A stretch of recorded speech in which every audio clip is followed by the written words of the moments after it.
Yo welcome back guys. So guys, నేను పాట పాడదాం అనుకుంటున్నాను.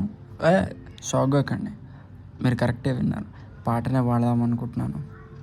ఈ ఎన్నిసార్లని మాట్లాడుతూ ఉంటాం భయ్యా, అప్పుడప్పుడు మన కళా పోషణాలు కూడా చూపించుకోవాలిగా.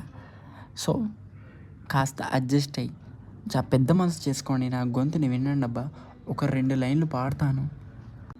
Check check start.